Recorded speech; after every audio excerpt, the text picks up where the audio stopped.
Normally, when you register a domain, say for example, I want to have a domain name that will represent the training of TechWorks or this ongoing webinar sessions or bootcamp. I actually check TechWorks, the training. Let's see how much this will cost me if it's actually available. So it's priced at 2,000, but I can purchase the first year for 1,046 for 1 year registration. Okay, let's do it, guys. TechWorks.training. Okay, so I'm gonna purchase this one.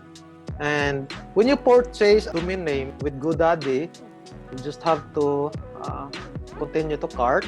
Okay, so there's kind of an upsell. It asked me to purchase this one if I would like to, but for now I don't want to purchase any add-ons, so I just have to click on that. No thanks. And also this one, I don't want to have that as an offer. So basically I just want to really purchase the domain. I just click on continue with these options, and I'm going to go to checkout page. Okay, so I have to review the purchase. It's very important that when you purchase a domain name, you don't have to just click the options.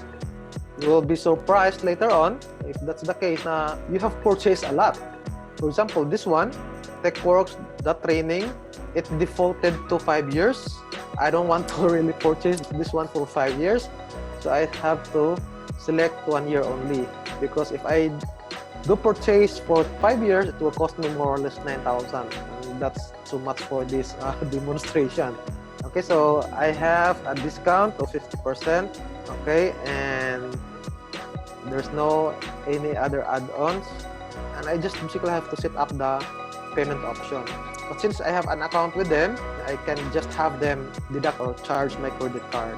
And of course, if it's going to be the first time you are going to do this, you have to provide your payment option. Okay, so congrats on your new domain. I already have registered it.